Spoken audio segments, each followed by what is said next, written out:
Pensando en Voz Alta, conversación espontánea en la que se analizan los temas de actualidad, abordados bajo la perspectiva de Alfredo Mena Lagos. Pensando en Voz Alta. Buenos días, bienvenidos a Pensando en Voz Alta. Hoy tengo el gusto de tener con nosotros a mi muy buen amigo, 2 veces perfecto porque es santaneco y fascista, el general Humberto Corado Figueroa. Bienvenido, Humberto. Muchas gracias, Alfredo. Para mí es un gusto estar nuevamente en este canal para participar en este programa que es muy visto los días domingos por la mañana. Gracias, Humberto. He pensado mucho en ustedes en estos últimos días, especialmente, bueno, siempre el tema de seguridad siempre está en la mente de los salvadoreños y creo que la Fuerza Armada es el último bastión que nos queda. Pero este incidente de la explosión del polvorín en Caballería a mí me llenó de mucha inquietud, porque primero que eso es un incidente de grandes proporciones. Segundo, últimamente se ha sabido que han venido 11 personas de la ATF, que es la agencia de los Estados Unidos que se encarga de los explosivos, las armas y municiones. Y eso me indica que esa explosión no fue así nomás. O sea, da mucho en qué pensar. O sea, como mínimo creo que hubo mal manejo, como máximo hay implicaciones peligrosas. Me gustaría conocer tu opinión, Humberto. Sí, Alfredo, creo que a todos los salvadoreños nos ha preocupado porque es un incidente que viene a sumarse a la sensación de inseguridad que vivimos en el país. No debe haber sucedido. Sin embargo, como militar te puedo decir que en la Fuerza Armada se pueden dar este tipo de incidentes en todas las guarniciones militares porque se manejan explosivos, munición en grandes cantidades que si no son debidamente almacenados y mantenidos en condiciones adecuadas, se producen este tipo de incidentes. Desafortunadamente, pues esto que ha sucedido en el Regimiento de Caballería ha tenido connotación nacional e internacional, porque los daños, afortunadamente no hubo fallecidos, pero sí hubo varios heridos y sobre todo destrucción material. Es bastante difícil especular en este momento sobre las causas que motivaron este incidente y sus consecuencias, porque precisamente las investigaciones están siguiendo su curso. Sin embargo, lo menos que se puede pensar es que hubo negligencia, que hubo mal manejo, que se cometieron errores en un área peligrosa, son áreas sensibles que tienen que estar sometidas a una serie de cumplimiento de elementos muy rigurosos para que precisamente no ocurran este tipo de daños. Porque pudo haber habido muertos ahí en las cercanías de la explosión y estaríamos a estas alturas a lo mejor lamentando daños mayores. Pero lo que tú dices es de que vale la pena investigar qué causó esta explosión y sobre todo si hubo alguna motivación extra, digamos, algún ilícito probablemente al provocar esta explosión. Yo espero que las investigaciones se lleguen culminen pues en una forma adecuada, que nos digan la verdad, qué es lo que ha sucedido, para que se tomen las medidas para que estos incidentes no se repitan, no solamente en el Regimiento de Caballería, sino que en cualquier unidad donde se maneja armas y explosivos. Ahora, tú estuviste destacado en el Zapote durante años, Humberto, y sí. El Zapote era prácticamente el polvorín de la Fuerza Armada, sí. O sea, y se guardaban enormes cantidades sí. de explosivos, y nunca sucedió algo así, o sea, sí. Y como tú muy bien me dijiste antes de entrar al programa, que no tenían las condiciones ideales. Sí. Gracias a Dios que nunca ocurrió un incidente como este en el Zapote, porque ahí realmente era una instalación más pequeña, hacinada, eran subterráneos donde se guardaba el material, pero sí yo recuerdo que los señores jefes responsables del manejo de este material eran muy acuciosos, muy responsables y eran bastante estrictos en el manejo del material. Sobre todo eran bastante celosos del tipo de personas que acudía a esos lugares. Nosotros los oficiales, a pesar de que estábamos de alta en la brigada de artillería, pero no pertenecíamos, digamos, al almacén general, teníamos prohibido acceder a esa instalación y solamente lo podíamos hacer con autorización de algún jefe para algo específico, algún material que nosotros requeríamos. Pero sí, yo me di cuenta que había bastante celo en el cuidado de este material porque sabían exactamente el grave peligro que significaba un accidente allí en esas instalaciones, que no solamente hubiera afectado a la unidad militar, sino que a toda la población en los alrededores del Zapote. En cambio, en caballería, pues allá el ambiente es más amplio, hay mejores posibilidades de darle un mejor trato al material. Así que por eso pienso yo que esto probablemente se debió a alguna negligencia de alguien que ha ocasionado este daño, pero que por eso vale la pena llegar a conclusiones valederas para que no se vuelva a repetir. No, y mira, a mí no me gusta especular, pero yo creo que mi obligación como formador de opinión es incitar a la población a pensar y a apoyar cualquier gestión. O sea, a mí hay dos cosas que me llaman la atención. Uno, la pérdida de armamento. O sea, se ha fugado armamento de la Fuerza Armada. Segundo, recientemente han aparecido explosivos en manos de los mareros.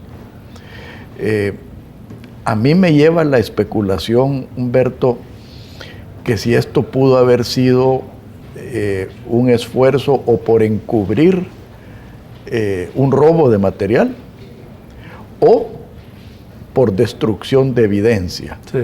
Que son dos líneas de investigación que a mí me alegra que vengan estos americanos porque ellos son expertos en esto. Bueno, que no te quepa ninguna duda que estas líneas de investigación se van a explorar, ¿verdad? Estoy seguro que las van a considerar como hipótesis posibles de causas, lo cual sería lamentable si se hubiera cometido un ilícito a consecuencia de esta explosión o como consecuencia de esta explosión. Es decir, el hecho de querer encubrir la pérdida de material de guerra con un incidente de esta naturaleza, por supuesto que es un delito. Y habría que investigar quiénes son los responsables en primera instancia del descuido por este material y al final pues los mandos, porque siempre el comandante de una unidad es responsable de lo que haga o deje de hacer en su instalación. De tal forma pues que no te quepa ninguna duda de que si hay hipótesis orientadas a investigar si fue para encubrir la pérdida de material o para poder encubrir algún otro ilícito, como por ejemplo la pérdida de material que ha capturado la policía, que está a la orden de los jueces o de la fiscalía, y que se piensa que con eso se van a eliminar evidencias, eso también es delicado. Entonces cualquiera de ellas, de estas dos situaciones, creo que vale la pena que se aclare para que realmente la institución armada demuestre que sigue actuando con corrección, con apego a las leyes, y que estos incidentes pues ocurren porque el manejo del material de guerra, como dije al principio, no es fácil, requiere de personal entrenado y sobre todo requiere de mucha disciplina, porque se tienen que cumplir al pie de la letra todos los códigos que están establecidos del manejo del material, de la humedad, de incluso el aire que penetra las instalaciones, la forma en cómo se han colocado. No pueden estar, por ejemplo, en contacto con el suelo en forma directa, sino que tienen que estar en tarimas. Es decir, hay una serie de regulaciones para que estos incidentes no ocurran. Sin embargo, no es primera vez que ocurre en nuestro país, ni en otros países centroamericanos y suramericanos. En el mundo. En el mundo suceden. aún en países muy desarrollados, pero siempre se llega a la conclusión de que alguna de las normas establecidas se violó y por eso ocurrió esta situación. Ahora, a mí me preocupa otra cosa, y a ti te consta que yo soy gran amigo de la Fuerza Armada, la infiltración. O sea, hay infiltración de parte de las maras, tanto en el Ejército como en la Policía Nacional Civil. Y a mí me gustaría no comprometerte a que reveles ningún secreto, pero si existe un departamento de contrainteligencia adentro de la Fuerza Armada, porque eso es esencial para mantener la eficiencia. Por supuesto, Alfredo, no te debe quedar ninguna duda que desde los más altos escalones de mando hasta las unidades operativas de nivel destacamento militar, digamos, se opera en base a la doctrina de Estado Mayor. O sea, hay un departamento o una sección de personal de inteligencia, de operaciones y de logística. Esas 4 grandes áreas están cubiertas siempre. Y en el área que a ti te interesa, que es la contrainteligencia, por supuesto, que forma parte del quehacer diario de cualquier unidad. Es decir, sabemos que la Fuerza Armada siempre ha sido un objetivo para infiltrarla con diferentes motivaciones, no solamente de los delincuentes, sino que en el pasado, durante el conflicto armado, nosotros teníamos que cuidar nuestra información del enemigo interno que estábamos combatiendo. Y lo mismo hacían ellos, ¿verdad? O sea, la inteligencia y la contrainteligencia son 2 caras de una misma moneda, que no pueden funcionar se complementan. Aisladamente, se complementan. O sea, pues, que eso que no te quepa duda que existe. Ahora, por supuesto que para ello se requiere personal adiestrado, se requiere de mucha responsabilidad, oficiales especialistas en esas áreas. No cualquier oficial es oficial de inteligencia, tiene que tener una formación, tiene que tener vocación incluso para estas áreas. Y que no te quepa duda que hay un esfuerzo siempre orientado a evitar precisamente la infiltración a nuestras filas o el robo de material o el robo de documentos. Es decir, es una lucha constante. Un tema que no quiero dejar que se termine este segmento sin tocarlo, Humberto, es el tema de pensiones de la Fuerza Armada. Porque a mí me da mucha tristeza de que gente que arriesgó su vida y que combatió, que a estas alturas del juego vengan a ser el chompipe de la fiesta, como se dice popularmente, ¿verdad? Sí, no, es un tema bien importante, es delicado, porque cuando se trata de asuntos de personal, tú sabes que las personas reaccionamos, ¿verdad? Tenemos sentimientos, y es muy sensible el trato del personal. Mira, el Instituto de Previsión Social de la Fuerza Armada fue una conquista muy valiosa a principios de los años 70, durante el gobierno de mi coronel Arturo Armando Molina, y posteriormente en su ampliación ya a principios de los 80. Y el IFA cumplía una función muy importante y se fortaleció durante la guerra, porque tenía muchos ingresos por la cantidad de personal que formaba parte de la Fuerza Armada y tenía pocos compromisos. Ahora es al revés, tiene pocos ingresos y tiene mayores compromisos. Lo malo del manejo del IFA, que a pesar de todo se manejaba o se sigue manejando muy técnicamente, es una de las unidades más técnicas que tiene la Fuerza Armada, pero el problema del IFA es que se desnaturalizó su función. El IFA fue creado única y exclusivamente para pagar pensiones. Y cuando al IFA se le incluye o se le ordena que no solamente pague pensiones, sino que atienda a los lisiados, que atienda a los padres de los soldados muertos, que atienda un centro de formación, de recuperación de lisiados, es decir, una gran cantidad de atribuciones extraordinarias para las cuales no estaba preparado, porque el IFA fue diseñado para funcionar en tiempo de paz, pero tuvo que enfrentar un conflicto. ese conflicto lo llevó a incurrir en gastos que no le correspondían, sino que eran precisamente responsabilidad del gobierno de la República a través del Ministerio de Hacienda.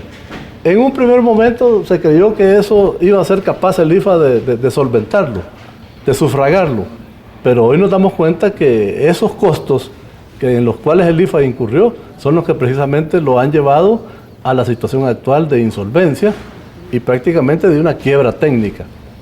Yo estoy seguro que con las reformas que se están proponiendo a la Asamblea Legislativa, tanto en la legislación militar como en la propia ley del IFA, cambiando el sistema actual por otro más sostenible, estoy seguro que la situación se va a solventar, pero requiere, para mientras todos los que estamos retirados y estamos pensionados, que ya tenemos derechos adquiridos, existimos, requiere que el gobierno de la República le provea de un refuerzo anual a un plazo que yo no sé calcularlo en este momento, para que esta situación se normalice. Yo creo que la crisis de las pensiones pues, es generalizada, no es solamente nuestro, pero sí, te digo, la causa fundamental del IFA, de la situación del IFA, es que se le obligó a cumplir obligaciones para las cuales no estaba preparado financieramente ni eran parte de su misión. Ahora, a mí lo que me preocupa del debate alrededor de las pensiones, y aquí no solo es las pensiones del ejército, sino que las pensiones en general, es que el debate ha tendido a ideologizarse. Sí. Y eso es terrible porque el sistema tradicional de reparto no ha funcionado en ningún lado del mundo. Sí. Y hasta en los países más desarrollados ha entrado en crisis. Ahora, yo, habiendo sido parte responsable de la modernización del sistema de pensiones, sí creo que se cometieron unos errores. Ahora, de corregir a esos errores a volver a un esquema fracasado, hay una gran distancia. Sí. Y son los riesgos que no podemos correr. No, creo que no es esa la finalidad. La finalidad es aprovechar las experiencias, las lecciones aprendidas y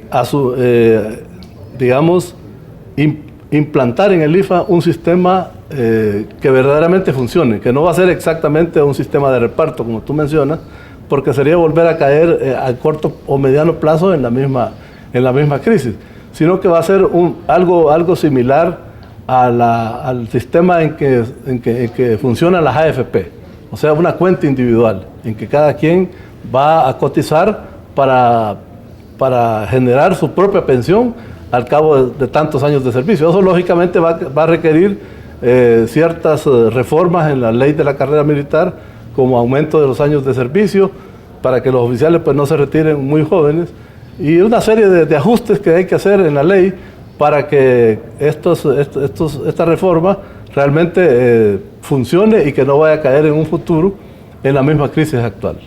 Bueno, ahí vamos a estar atentos, Humberto, correcto, y en lo que yo pueda colaborar, más que a la orden. Muchas gracias. En el próximo segmento quisiera que abordáramos el tema de seguridad, que es el tema principal, sí, del pueblo salvadoreño.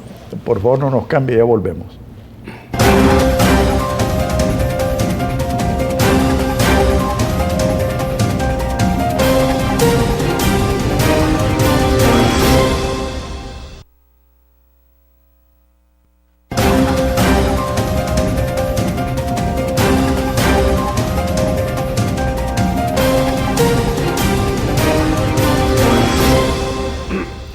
Humberto, ahorita existe un debate fuerte alrededor del presupuesto de seguridad, de un nuevo impuesto o contribución especial, como se le quiera llamar, y ojalá que no se caiga en el populismo y peor aún que se siga tapando despilfarros y corrupciones. En ese sentido, yo creo que debiéramos empezar. ¿Cómo sientes tú que se maneja el presupuesto de seguridad?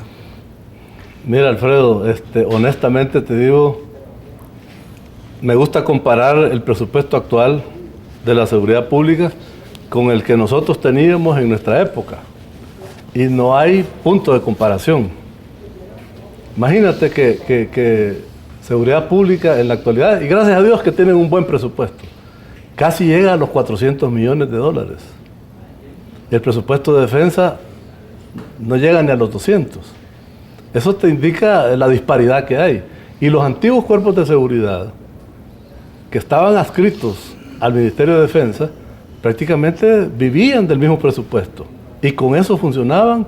Lógicamente eran otras las circunstancias del país, pero yo sigo creyendo que la Guardia Nacional, con el presupuesto actual, con los recursos que tiene la PNC, con el apoyo que recibe la PNC, político, económico, internacional, etc., yo te aseguro que con los mismos efectivos que tiene la PNC, en un año solventaríamos la situación de seguridad del país, con un cuerpo de seguridad como ese.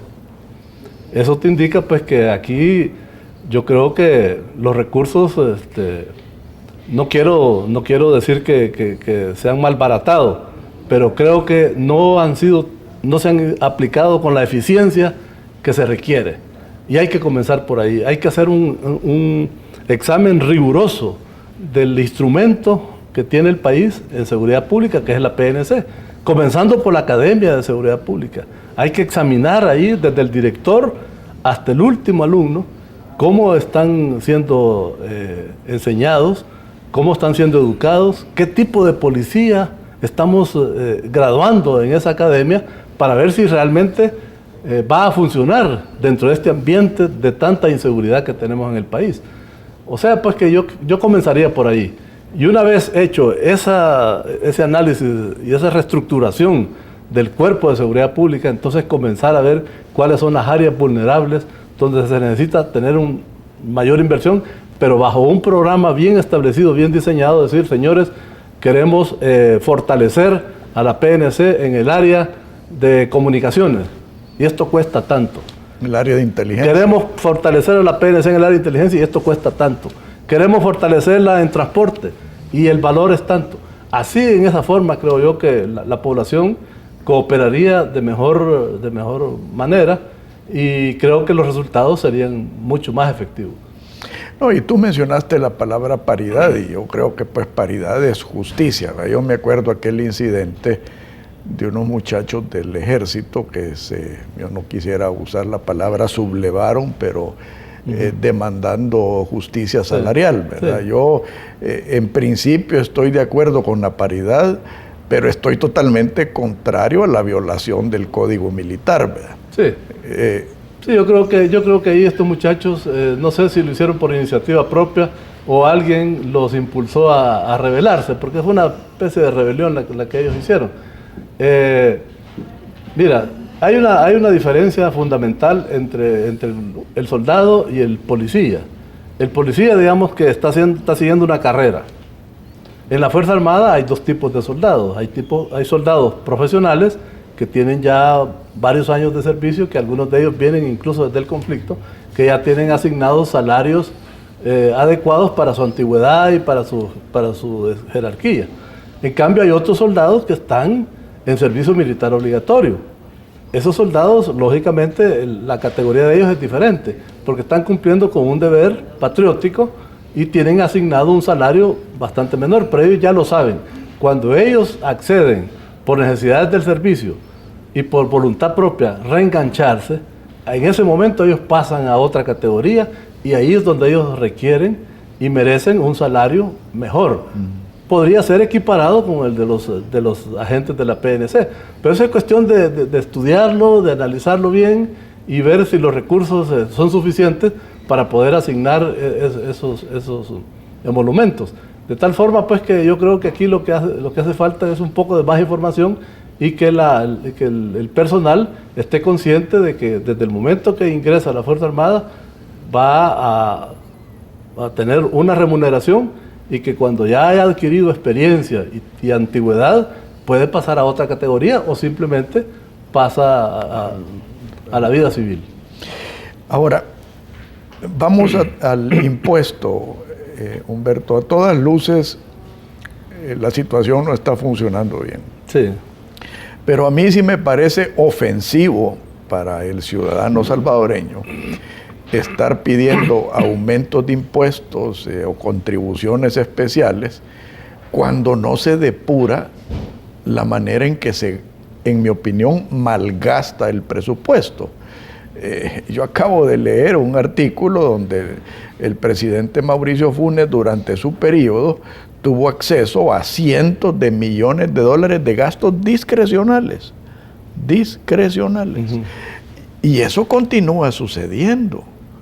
O sea, a mí, te digo, se me revuelve el estómago de la cólera ver fotografías de policías empujando una garnacha de pick-up que les han dado, y a todos los funcionarios de gobierno y de la partidocracia en vehículos de lujo con seguidores y 2 o 3 guardaespaldas. O sea, eso choca contra la médula del salvadoreño. Sí, efectivamente, Alfredo, es muy generalizada esa impresión que tú estás manifestando. Es decir, parece ser que ha habido excesos en el manejo del presupuesto gubernamental. Hace poco fuimos testigos de una gran cantidad de asesores en la Asamblea Legislativa que yo creo que honestamente no creo que sean necesarios, ni sobre todo ni creo que tengan la idoneidad para ocupar esos cargos. Esas son cuestiones que el gobierno, a gobiernos anteriores y el actual, tienen que aclararle a la ciudadanía para ganarse el prestigio que deben de tener para exigir mayores impuestos. O sea, yo creo que sí, la administración pública tiene que ser más sana y tiene que ser más ética y más apegada a los pocos recursos de que dispone El Salvador, porque ese es el punto principal, que tú puedes despilfarrar, pero cuando hay recursos disponibles y a lo mejor nunca sobran, pero están ahí. Pero cuando hay escasez de recursos y que se les requiere acudir a medidas extraordinarias como la que está proponiendo el ministro de Hacienda para solventar las graves necesidades que tiene el gobierno en el área fiscal, en realidad el ciudadano tiene razón de reclamar, porque la carestía de la vida es cada día más difícil. Y yo me imagino que las personas que ganan salarios mínimos o que tienen muchos hijos, como es casi la generalidad de los salvadoreños, deben de estar pasando situaciones bien complicadas. Y hay que entender eso. Y yo creo que el gobierno es el primero que tiene que dar muestras de un buen manejo de los recursos fiscales. No, y fíjate que estas iniciativas fiscales a veces no son ni siquiera producto del ministro de Hacienda. Con Carlos Cáceres he sido amigo, le tengo aprecio y hasta cierto punto lo compadezco porque está prisionero de una situación bastante difícil.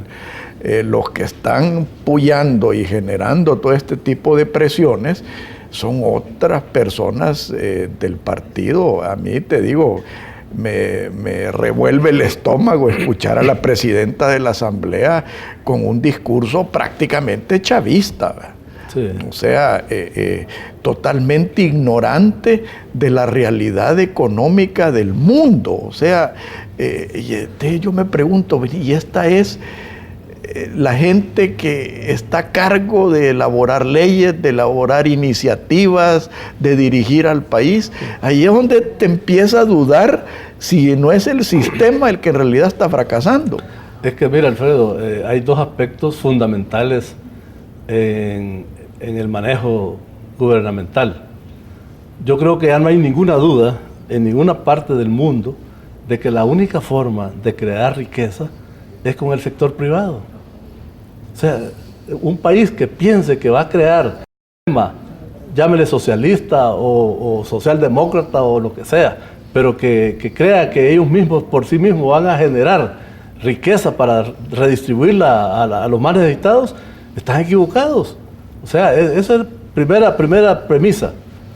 En segundo lugar, yo creo que cuando los políticos basan su estrategia de gobierno en el populismo, o sea, en las dádivas, en los regalos a la gente que lo necesita, pero que a cambio de eso van a recibir apoyo político y van a ser electos indefinidamente, creo que lo que hacen es llevar al país a una debacle y a una situación de crisis de la cual nos va a costar salir.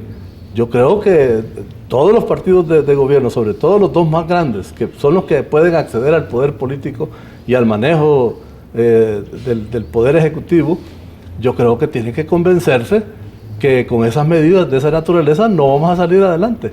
Y basta estudiar la historia. Ningún país europeo o asiático ha salido del subdesarrollo con el populismo. Solamente se ha salido del subdesarrollo con el trabajo, con la constancia, con la educación, con el fortalecimiento del sector privado, con el comercio internacional. Esa es la forma de llevar riqueza a un país, para redistribuirla, y redistribuirla de la mejor manera, para que todas aquellas personas que son inteligentes pero que no tienen recursos para estudiar, lo puedan hacer, para que el día de mañana pues sean profesionales que tengan la capacidad de aportar al país y de generar riqueza para todos. De tal manera, pues yo tengo bien claro el panorama. Todo el que no lo quiere entender así, esté equivocado. Y si no, veamos los ejemplos, pues. ¿Qué está pasando en Cuba? Venezuela. Cuba está regresando al capitalismo. Y Venezuela. Venezuela es un desastre. ¿Por qué? Porque ha basado toda su estrategia gubernamental en el populismo, en el regalo, en las dádivas. Mira Argentina. Argentina es un desastre también, un país maravilloso, con grandes recursos, que debería ser una potencia mundial, porque ya lo fue. A principios de los años 20 del siglo XX, Argentina era más atractivo que Canadá. Había más inmigración europea para Argentina que para Estados Unidos. Era una de las primeras 10 economías del mundo. Pero desafortunadamente llegó el señor general Perón al poder, él impuso el populismo, y mira lo que ha sucedido, las consecuencias de un país maravilloso, las dificultades que tiene ahora para salir del subdesarrollo y para incluso llevarle bienestar a su población. Eso está claro. Y el mismo camino va siguiendo Bolivia, y el mismo camino lleva Ecuador. En fin, yo creo que El Salvador suficiente hemos sufrido con un conflicto interno para que ahora venga un gobierno a querer orientarnos en esa dirección. No, y eso que han sido medianamente transparentes, pues porque ellos mismos dicen que Venezuela es el faro que ilumina su camino. Entonces, yo creo que los salvadoreños que tenemos mediana inteligencia nos podemos dar cuenta hacia dónde nos quieren llevar. No, ojalá que no. Ojalá que haya sido solo una frase esa, porque Venezuela, yo siempre te he dicho que yo estudié ahí en Venezuela, en la escuela de artillería, y Venezuela era otra cosa.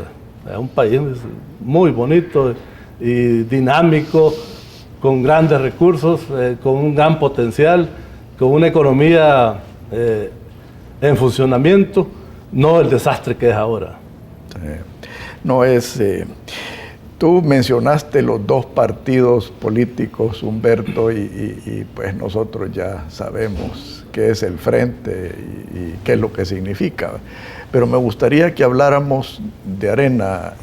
Humberto, tú, yo sé que participaste en el proceso, creo que participaste en el Congreso, corrígeme si estoy equivocado. No llegué hasta ahí, solamente fui invitado a participar. Me inscribí, pero después ya no hubo ninguna convocatoria. Bueno, pero has simpatizado con Arena y conoces. Sí, indudablemente yo me considero pues una persona de pensamiento conservador, liberal.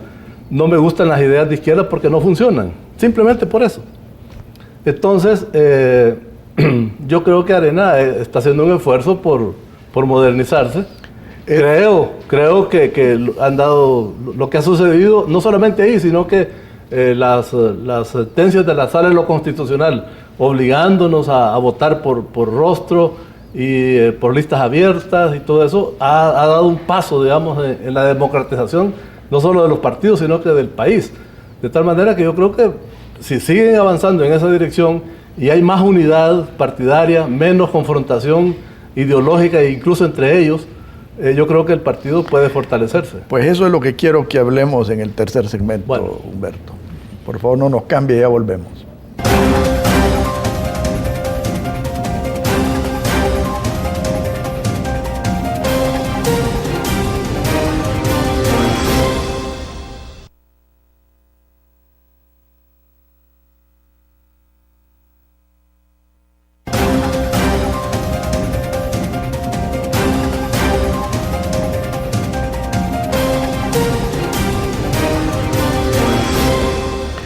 Humberto, Arena debiera ser un faro de esperanza para todos aquellos que creemos en la libertad y creemos en la dignidad y en realidad pues creemos en la justicia.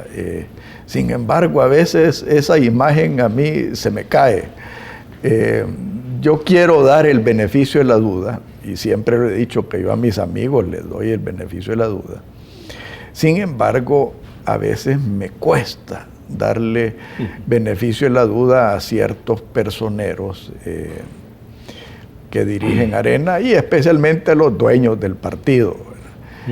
Gracias a Dios suspendieron ese atropello que estaban haciendo del mandato del Congreso arenero y posteriormente de la Asamblea, y pospusieron ese proceso de selección, que le llamo yo porque no era elección, y del gerente del partido, porque creo que eso no es ser presidente del partido. ¿A dónde viene mi beneficio de la duda? Que ojalá sean sinceros, y no me cabe la menor duda que en Arena la mayor parte de la gente es sincera, pero que la dirigencia sea sincera, en realidad hacer reglamentos que obedezcan no solo al mandato del Congreso, que obedezcan al mandato de la Sala de lo Constitucional. Sí. ¿Cuál es tu sentimiento en ese sentido, Humberto? Mira, Alfredo, te voy a dar una opinión personal de un ciudadano que está observando nada más, porque no tengo acceso a ninguna instancia del partido. Ya somos dos. Y por lo tanto, pues estoy alejado. Entonces solamente puedo opinar por lo que veo en los medios de comunicación, o a veces converso con algunos amigos que sí tienen mayor contacto con ellos. Mira, para empezar, yo creo que Arena tiene una gran responsabilidad, porque es el principal partido de oposición. Y ser el principal partido de oposición significa que tiene que monitorear la gobernabilidad del país y tiene que, en alguna forma, supervisar el desempeño del partido en el gobierno, en las diferentes instancias, ¿verdad? Sobre todo en el órgano ejecutivo. Bueno, tienen una buena herramienta que es la Asamblea Legislativa, donde son mayoría. Tienen alcaldías importantes donde pueden ejercer influencia. Es decir, esa es una gran responsabilidad. Pero la mayor responsabilidad que tiene el Partido Arena es que ya con 2 periodos consecutivos de ser oposición, su principal objetivo de ser retornar al gobierno. Porque ese es el gran objetivo de todo partido político, estar en el gobierno. Entonces ellos tienen que trabajar para convencer al electorado de que son la mejor opción, que son la mejor alternativa y que van a hacer un mejor gobierno que el actual. Ahora, ¿retornar al gobierno para qué, Humberto? O sea, yo le he hecho esa pregunta a varios areneros. Bueno, se supone que los partidos políticos están para conducir el país, pero no para su propio beneficio, sino que para velar por los intereses nacionales. Y los intereses nacionales son no solamente la defensa, la economía, la educación, sino que sobre todo el bienestar de la población. Ese es el objetivo principal y esa es la médula de todo partido político y de la política en general, es lograr el bienestar de la población. Si ellos no se enfocan de esa manera, sino que el bienestar para ellos es dirigido a sectores o a cúpulas o a, digamos, al gran empresariado, entonces lógicamente no están cumpliendo con esa función patriótica de que llevar el bienestar a la población. De tal manera que yo supongo que si ellos quieren retornar al gobierno es para hacer mejor el trabajo de lo que está sucediendo en la actualidad. Es decir, mejorar sobre todo en la seguridad, en la salud, en la educación y generar pues condiciones adecuadas para que el país siga progresando, porque el país se ha estancado desde hace varios años y El Salvador se está quedando retrasado con relación a Centroamérica, y eso lógicamente no hay nadie más responsable que los gobiernos que nos han conducido. De tal forma pues que yo creo que si esa es la mentalidad del partido, modernizarse, fortalecerse, retornar al poder para gobernar, para que El Salvador vuelva a ser un país pujante y se convierta algún día en un país desarrollado, yo creo que esa es la línea correcta. No, y generar una sociedad de oportunidades, Humberto, que es de las cosas que yo siempre he rechazado de esa arena, porque yo creo que hay otra arena. Hay esa maquinaria que está en el negocio de vender privilegios. Sí. Privilegios que terminan afectando a la sociedad, que terminan quitándole oportunidades, especialmente a la gente joven, que es el motivo de la gran fuga que tenemos, no solo de la inseguridad, sino que, como tú muy bien dices, o sea, el principal propósito de un partido político es encauzar a la sociedad por un buen rumbo. Sí, mira, yo creo que Arena, el gran mérito que tiene en su fundación fue que en circunstancias de un conflicto interno serio, que pudimos haber perdido el país, intervino políticamente para ser una opción de poder. Desafortunadamente, en el camino, quizás los objetivos originales que los motivaron a participar se fueron perdiendo y llegamos a donde llegamos. De tal forma que el pueblo se desencantó y votó por la oposición. Y paradójicamente votó por quienes habían sido nuestros adversarios militares durante el conflicto, porque nosotros como militares cumplimos la misión, que era evitar que el FMLN llegara al poder por la vía armada. El resto era trabajo de los políticos. Sí. Ahora, ya nosotros ya no podíamos hacer nada ahí. Ahí es donde veo yo que la partidocracia ha fallado, Humberto, y ha fallado en toda Latinoamérica. O sea, si nosotros vemos las democracias en Latinoamérica, van en un franco deterioro. O sea, y especialmente en aquellos países donde gobierna la izquierda. O sea, donde tú vemos de que ya Correa está buscando la reelección perpetua, Maduro lo está haciendo, Evo Morales lo está haciendo, la señora Kirchner lo está haciendo. Bueno, en Cuba tenemos una pseudomonarquía de los Castro. Sí.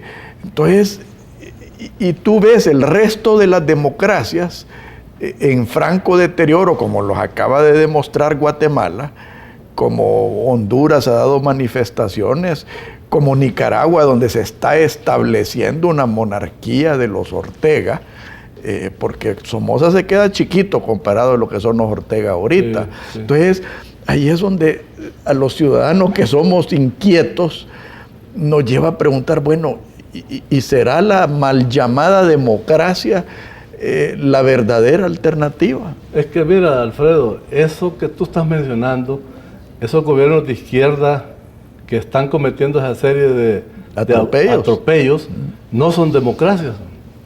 Esos no son países demócratas.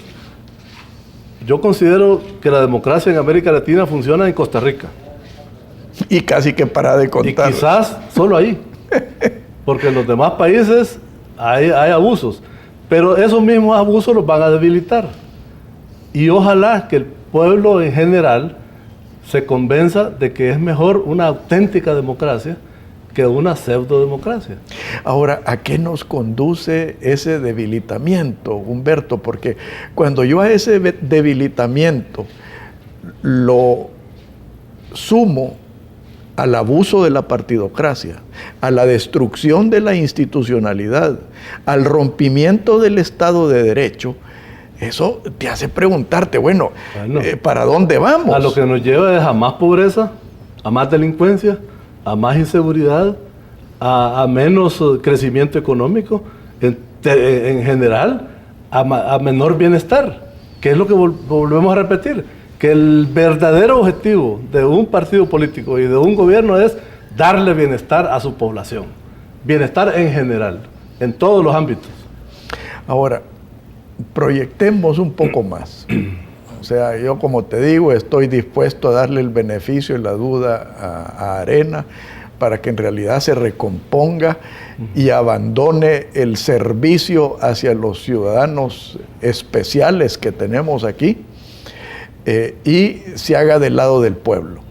O sea, eso es lo que yo quiero que Arena haga.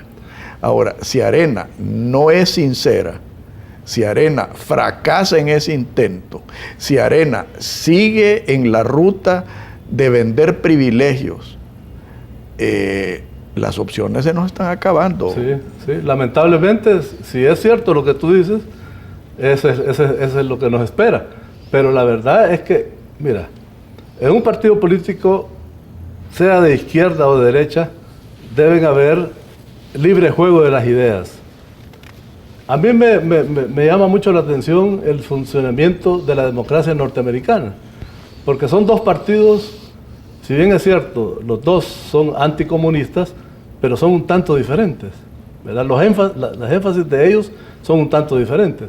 Sin embargo, existe capacidad entre los dos partidos para captar todo tipo de pensamiento político. Y así tú ves que hay senadores en el Partido Demócrata del ala izquierda o del ala derecha, que se parecen más a los republicanos y viceversa. Y por ello es que tienen la capacidad de votar incluso a veces en contra de su mismo partido. ¿Pero por qué?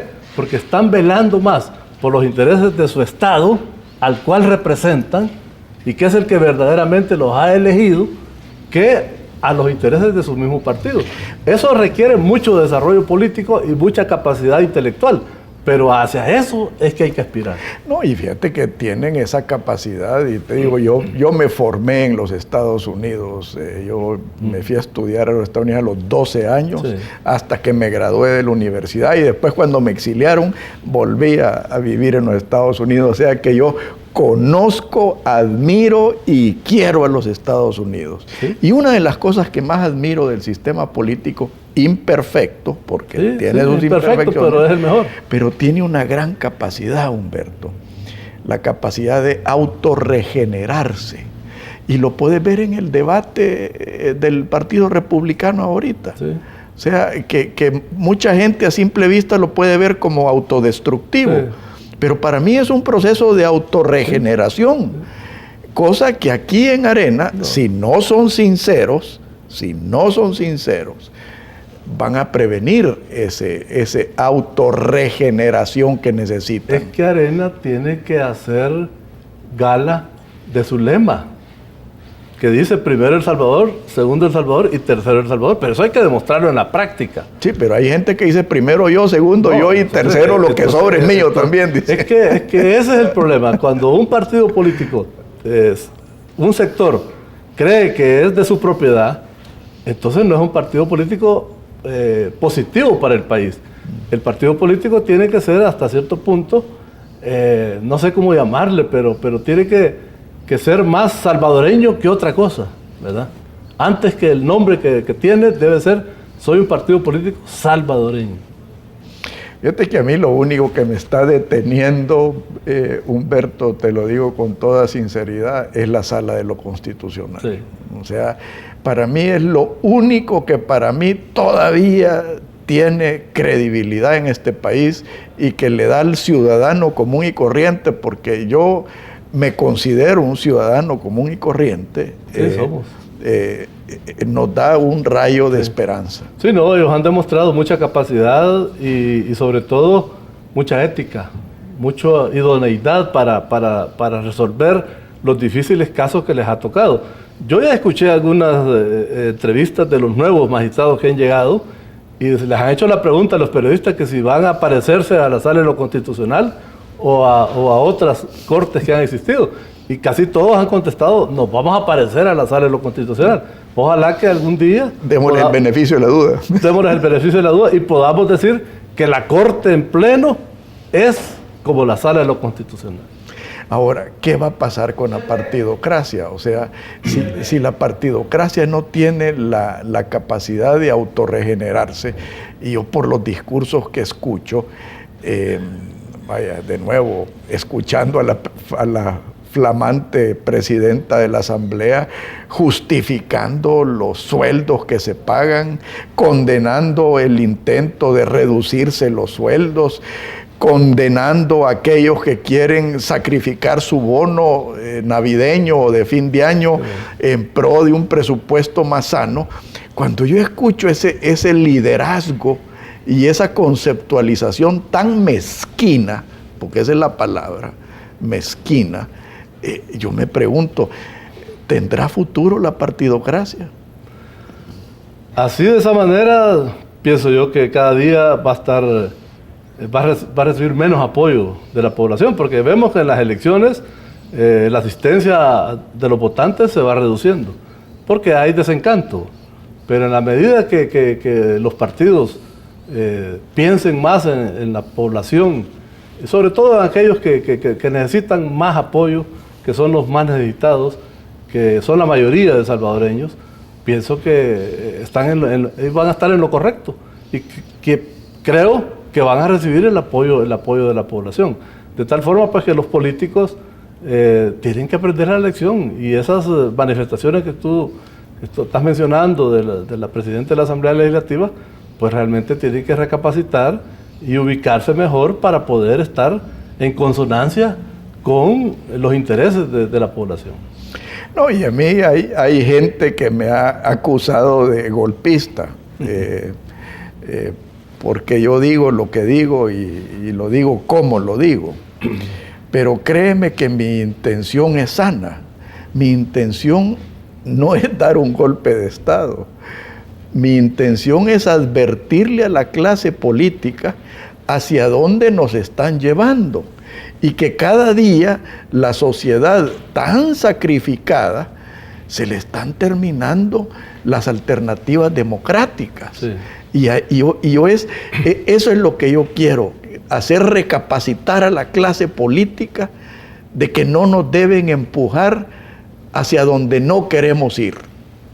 Bueno, yo creo que este gesto que acaba de dar Arena de posponer es un gesto muy bueno, ojalá sea sincero. ¿Verdad? De posponer su Asamblea General por un año, es porque se supone que van a analizar a fondo toda su estructura, su funcionamiento, su organización, sus estatutos. Se van a poner a tono con lo que estamos hablando, y que ellos se ubiquen en favor del Salvador, en favor de la población que más lo requiere, y en favor de los objetivos nacionales, para poder volver a tener el derecho, digamos, de volver a gobernar. Bueno, ha sido un gran gusto tenerte aquí, Humberto. Lástima que no nos quedó tiempo de hablar del FAS. Sí. Un día de estos tenemos que hacer un programa sobre fútbol, porque es de las cosas que nos une a los salvadoreños. Sí. Y es una tristeza ver el deplorable estado que está el fútbol a nivel selección, a nivel equipos, a nivel clima, a nivel federación, que ahí sí creo que hay que dar golpe de Estado. Sí, sí, ojalá. Muchas gracias, Humberto. Gracias, Alfredo, muchas gracias por la invitación. Que Dios los bendiga a todos. Muy buenos días. Esto fue Pensando en Voz Alta, conversación espontánea en la que se analizan los temas de actualidad, abordados bajo la perspectiva de Alfredo Mena Lagos. Pensando en Voz Alta.